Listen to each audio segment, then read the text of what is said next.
Hold on to your tentacles, folks. It's Tzeentch time. Creative Assembly has kindly provided me with some in-game footage, both of some battles and to showcase a selection of some rosters. Today with Tzeentch, I'll be showing not their entire roster, but a few units from it. It is most of their roster, it should be said, and we can kind of infer the missing units from what's present, but also keep in mind the stats here are not final. Things are subject to change. Game is still in development, yada yada yada. Let's go on without further ado to the adorable chittering buffoons of the blue horrors. If you guys haven't seen any of my roster videos yet, I'm going to compare them to some base units that you know and love from Warhammer 1 and 2. Skink cohorts are the best analog I can think of to the blue horrors of Tzeentch, because these blue horrors are not exactly a ranged unit. They're classed as melee infantry, but they do have a shooting attack of 5 volleys, kind of like the precursor weapons of the skink cohorts or the miners with blasting charges, sort of like chameleon stalkers in a way as well, but they're much more of an infantry unit like the skink cohorts. 160 models, very similar stats to skink cohorts in terms of attack and defense, weapon strength, charge. They do flaming magic damage, which is nice. They will give you a little bit of utility in that way, but pretty much everything on Tzeentch does flaming magic damage, as you'll see. So there's a lot of potential for synergy actually boosting up that damage as well, whereas obviously the skink cohorts poison, like all lizardmen, poison everything, so that's great. And also one advantage for the blue horrors, they do have physical resistance since they are demons, so they might be slightly more expensive than the javelin cohorts, but still about on par with that unit. Horrors of a slightly different hue are the pink horrors, more comparable to an actual missile unit. To me, their damage profile and the fact they have decent melee stats reminds me a lot of something like Orc Error Boys. Slightly less range than the Error Boys, but again, flaming magic damage, even better DPS over 10 seconds, although unfortunately we don't get a full breakdown of the missile damage here. Decent melee stats as well, less weapon strength, but better melee defense than the Error Boys, very similar attack, armor profiles, being that they're demons, of course, physical resistance, and they are in a way unbreakable, instead suffering from demonic instability. Although their leadership is higher than undead, the demonic instability will do more damage than crumbling does to undead units.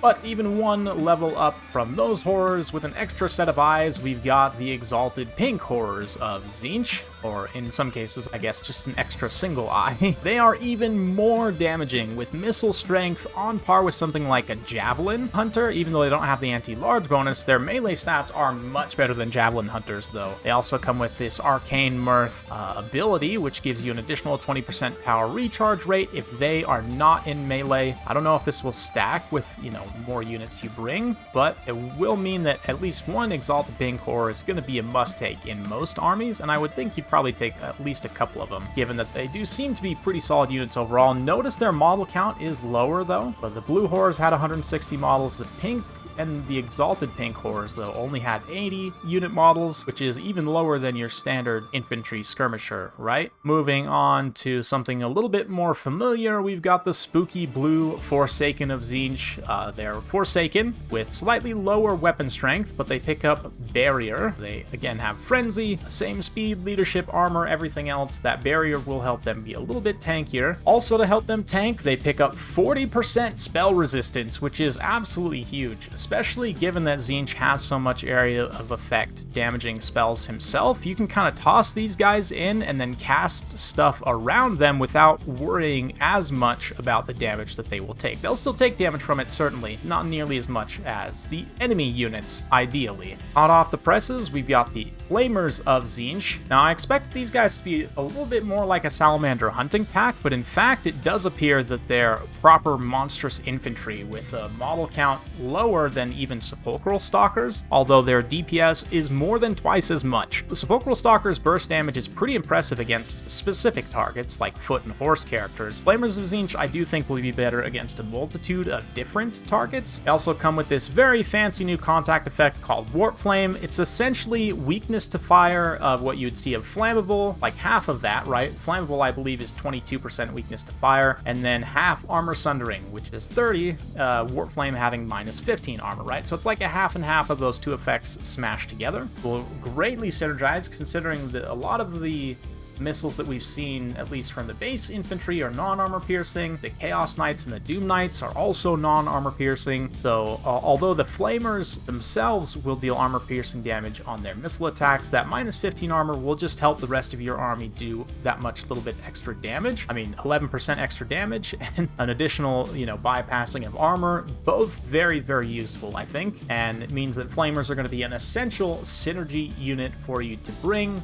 And the big brother of them is the Exalted Flamer of Tzeentch. Now look at that missile damage. Just look. 1.4k missile damage. On this one, our helpful Creative Assembly employee will actually briefly mouse over the missile damage, allowing us to take a look here. It's 9 shots per volley with an explosive effect, so it's going to be probably a devastating area of effect weapon. You'll see in some of the upcoming battles that it is a potent shooting attack, certainly. I think the only thing close to this in terms of raw numbers is the Templehof Luminarch, but my guess is it'll work more like the Gallows Giant shooting attack, where it covers a greater area of effect. So I've chosen to include the Gallows Giant here as a side-by-side comparison. You can see how much more impressive the missile damage is on the Exalted Flamer, while the Gallows Giant is obviously a much better monster in melee, but isn't actually that much slower, so something to think about. The Exalted Flamer is insanely strong at shooting, but relatively slow and vulnerable, only 10 armor as well,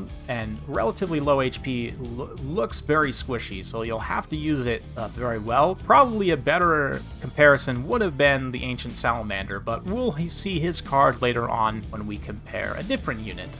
Before we get to that, though, we've got to talk about the Spawn of Tzeentch. Now, I've included the Beastman Spawn card because that's the closer of the two existing spawns. The Beastman Spawn get Poison, whereas Spawn of Tzeentch get Armor Sundering, a sort of nice nod to the weird spawn of the Warriors of Chaos. They also get Barrier, while still having the same HP profile as Beast Spawn, so they'll definitely be the tankiest variant of Spawn. I guess, I don't know, Poison kind of makes the Beast Spawn in a way tankier, but the Tzeentch spawn, they're also going to be very tanky, and the Armor Sundering again provides you an additional point of synergy, so you can easily, between just unit contact effects, not having to use any abilities whatsoever, you can get minus 45 armor consistently between your Spawn of Tzeentch and the Warp Flame contact effect. You can also get additional weakness to fire through Kindle Flame, as we'll see in just a minute, but let's move on before we get to that to the Flying Furies of Tzeentch. We've seen Furies of Khorne before. They got Frenzy. The Furies of Tzeentch get Barrier and magic attacks. It'll make them a little bit better at tying units down. Furies, unlike Harpies, have an offensively focused attack and defense stat line, whereas units like Harpies and Fellbats are more defensive in terms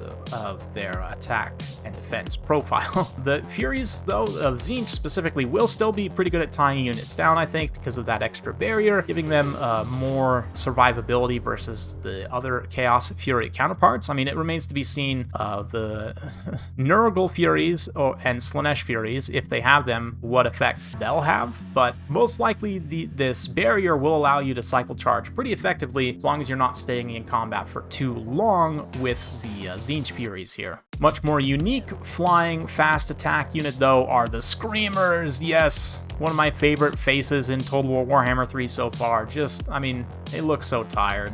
It's sad.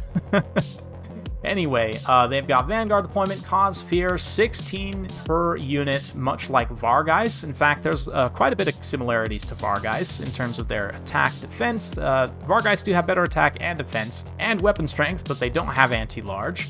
Similar speed, although again, Screamers slightly slower in that aspect. The physical resistance is one advantage in their favor, although keep in mind Vargeist also do get Frenzy, so the stats you're seeing on the card there are not sort of the final stats you'll be getting in battle. Given that they're sort of like noticeably a step down from the Vargeist in many aspects, I would expect them to be a little bit cheaper than Vargeist, but I think they'll still be a really strong unit. That anti-large AP in particular means they're going to be a nasty unit, most likely countercharging like cavalry and stuff. Like if you have a heavy cavalry unit you're trying to deal with, you fix them on the ground with something and then charge down from the air. That way let's say Reiksguard, just as an example. The Reiksguard won't get their charge bonus. The Screamers will just tear them to shreds. So really excited. Seems like an exceptionally strong unit, but given that in multiplayer at least you have a limit on the number of flying units you can take, you may not see these guys too much. I think they'll probably be more cost effective than our next option, which is the Doom Knights of Tzeentch. Now, obviously, we do have flying knights in game currently. They're just mounted on Pegasi. Pegasus Knights have less armor and not as good of a missile block chance. They have a much bigger area to cover with their shields, and they also have much smaller shields. Same speed. The Doom Knights also have better sustained combat stats while having worse charge bonus, no anti-large, but better overall weapon strength.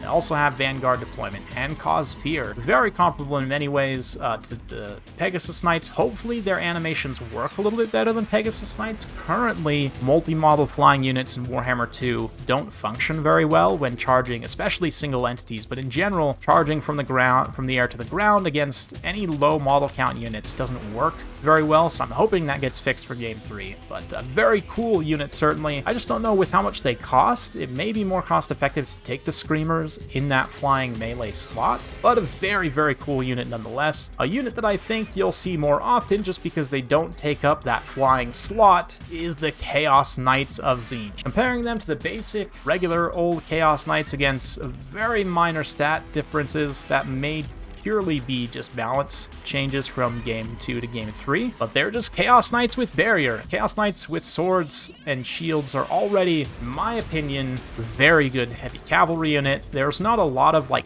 high tier melee cavalry. There's really like just them, Dread Knights, Horned Ones, and Grail Guardians, really. So with that extra barrier, that puts them, I would say, even above Grail Guardians in terms of tankiness. I mean, fortunately, we don't get to see the specific numbers here on breakdown for the barriers, but depending on how much it actually is and the fact that you can replenish it with good cycle charge, they're cavalry units, so they can potentially take advantage of that, at least against infantry and other slower units. These guys seem super strong, and I'm very excited to use them, even if their models are just blue Chaos Knights and Chosen. Don't have as unique models as the Khorne Warriors, it must be said, which is I think why some people were disappointed, but it does look like they at least painted a Tzeentch emblem on some of the shields. Let's move on to something that's not necessarily unique to Tzeentch either, but is new and very cool. One of my favorite new models coming to the game, the Soul Grinder. This time, Tzeentchian variant has less weapon strength in melee than its Khorne counterpart, and less melee attack, but has an anti-large shooting attack, and I think has more range as well.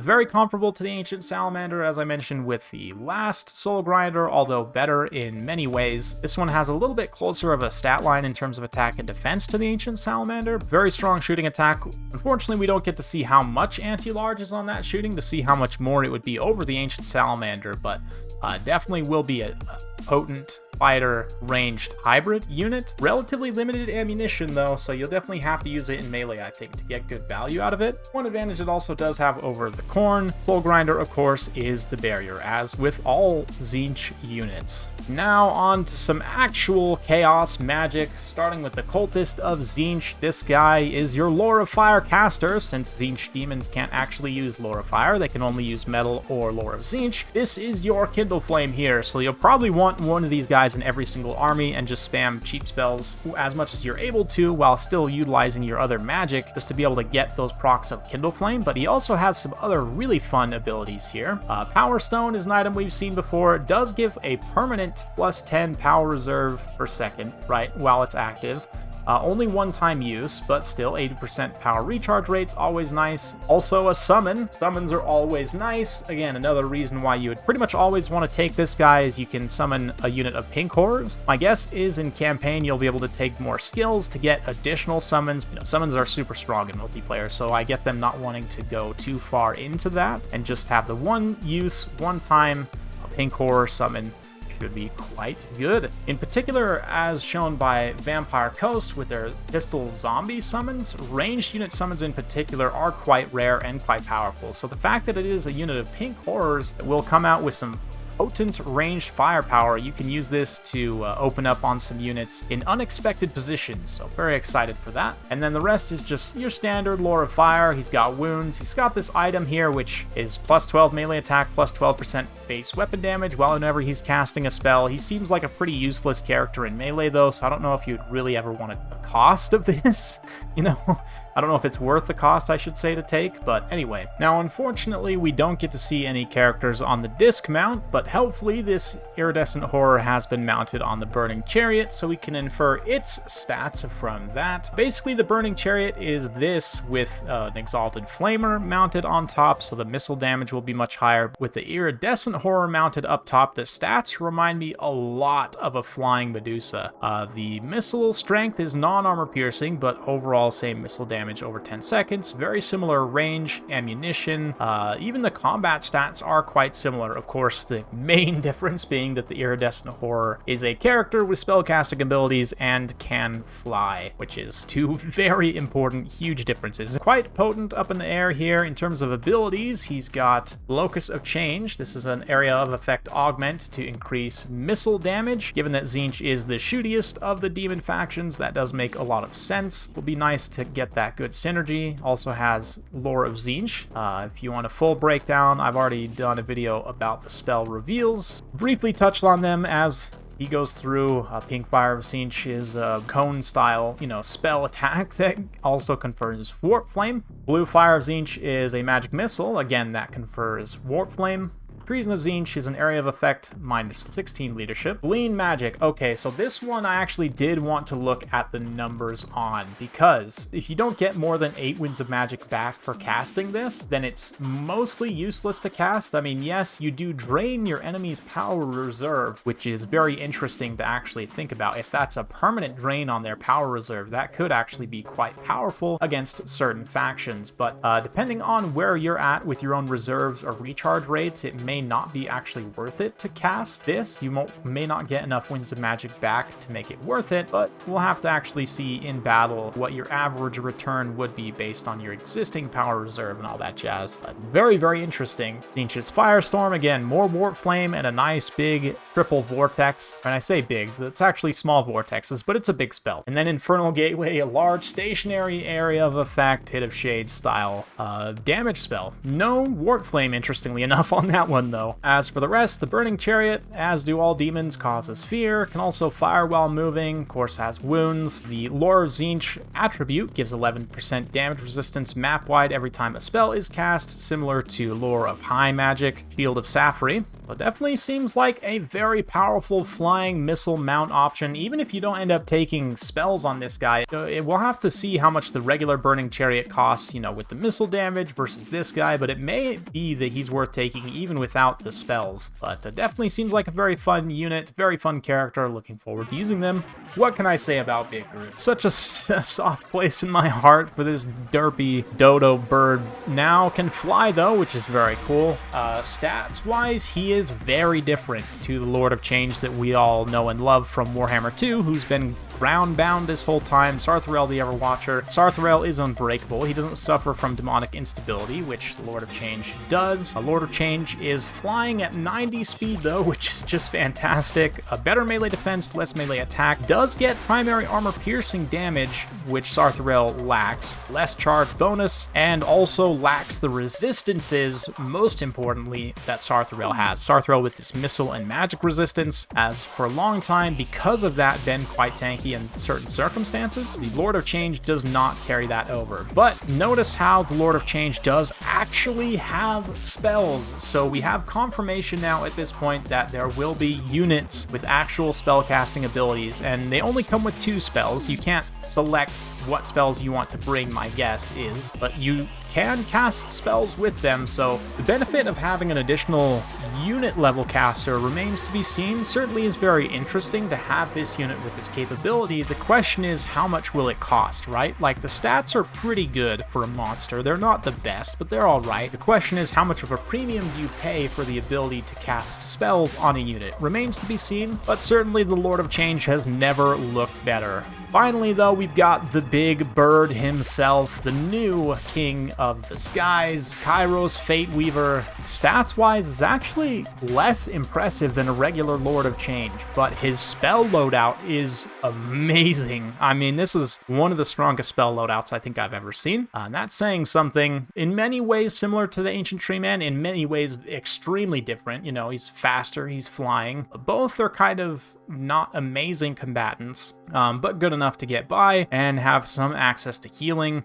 Kairos abilities, he's got this Oracle of Eternity, giving himself 44% damage resistance. Gaze of Fate is his hard snare and minus 40 melee attack. That is a nasty ability, only a 14-second duration, limited to 3-time uses as well, but that is an exceptionally strong ability. Minus 40 melee attack is already huge, and snare on top of that, that is going to make Kairos quite strong in his ability set, even if he's not that strong of a character in his own stats. He's also got Void Pendulum. This is just a straight up drain to your enemy's reserves. It doesn't give you any winds of magic. It's just mean and spiteful to get rid of your opponent's winds of magic. 3-time use, so you can't just continuously cast it throughout the whole game, but will be really good against specific factions like vampire counts, high elves, lizardmen, any faction that relies a lot on magic. This will be very good against them. He's also got this Scroll of Destiny here, 1-time use to give a permanent increase to power reserve, lasts for 46 seconds,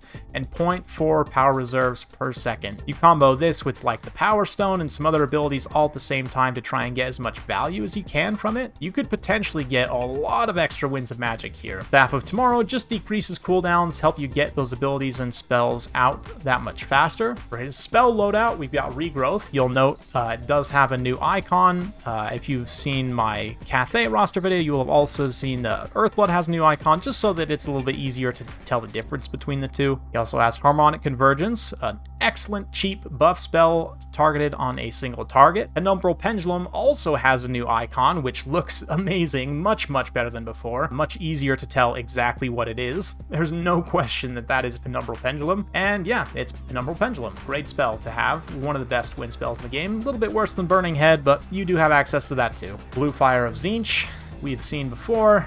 Magic Missile from the lore of Tzeentch, and he also keeps Glean Magic. So potentially, I guess, if you combo this Glean Magic with your own magic regeneration abilities and the Magic Drain, you know, you use all 3 of those at the same time, maybe you can actually get some really hilarious value out of this. But let me know what you guys think down in the comments below about that potential synergy. Tzeentch's Firestorm, again, we've seen this triple Vortex, should be very strong. Causes Fear and Terror, obviously, has wounds, also has Life Leeching. Life Leeching has been changed now to not increase recharge rate at all. Before, it only increased recharge rate, but now it increases power reserves only, right? So again, right after you cast a spell is when you would want to use all those magic regen abilities to stack them all on top of each other. That way, you've got this Life Leeching giving you that even that much more little extra plus 10 reserves per second for 25 seconds. Also has the lore attribute for Lore of Tzeentch, so that's fantastic. Greater Arcane Conduit plus 60% power recharge, and this spell mastery, I apologize guys, I didn't actually clarify what this means, but it gives you 10% spell mastery, which I'm not sure if that just makes your spells cheaper to cast or if it actually increases the damage, the duration. Again, I need to seek some clarification out. Maybe I'll put a comment down below, a pinned comment, letting you know exactly what spell mastery does. But yeah, change for Greater Arcane Conduit no longer increases power reserve, but has this other additional component as well. Hopefully you guys enjoyed watching this.